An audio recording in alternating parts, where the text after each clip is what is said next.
बनेଇବା ପାଇଁ चना शाग।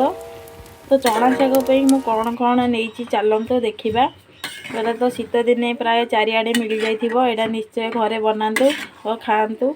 मु कौन कौन तापे नहीं चलते देखा। चना शाग बनवा चना शाग प्रथम धोईकी रखीदे। आईरे मु नहीं जाइए चाउल आ मुग को किछि समय बतरेकी रखीदे 5 ରୁ 7 मिनिट। आहिरे नहीं जाइए आलू बाइगण। आहिरे नहीं जाइए रसुण और कंचा लंका। चलतु स्टार्ट करवा।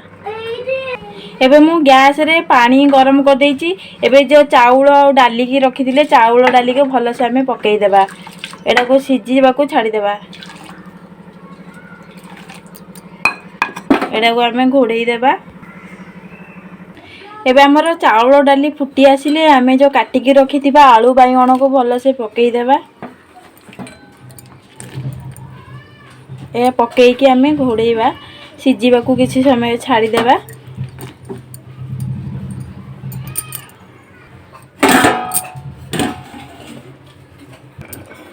एबे आमे मझिरे मझिरे काढुथुबा।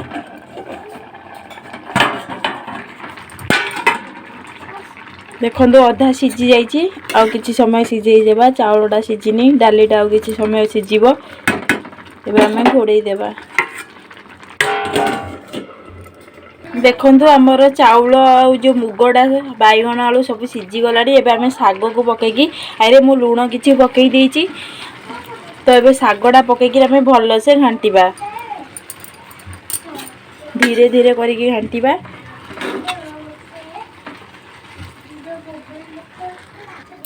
एबे आमे भल से आमे घांटी देबा आ किछि समय सिझीबा को छाड़ी देबा। एटा को बेसी सिझेइबानी।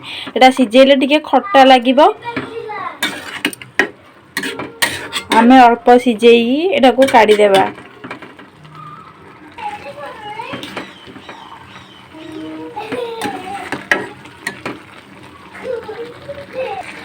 एबे हमर सागडा भल से सिझी आसी गलानी। एबे आमे एटा को गिन्ना को काढी देबा। एबे छुंक प्रस्तुत करिबा।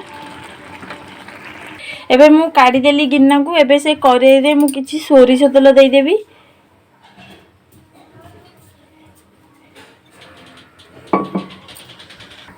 एबे सोरिष तेल देला परे मु सोरिष किछि पकेइबा। सोरिष फुटी गले आमे जो रसुण और लंका को छेची थिले रसुण और लंका को पकेई देबा।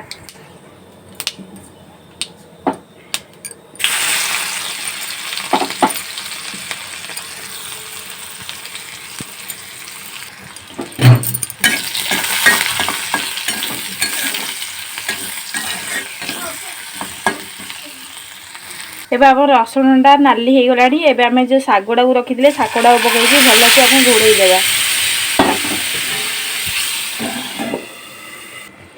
एबे आमे प्लेट को काढीबा। एबे आमे भल से घांटी देबा। हमर रेडी हो गला चना शाग। एडा तो एबे शीत दिने प्राय सबुआडे मिल जाइथिबो। एडा निश्चय घरे बनातु।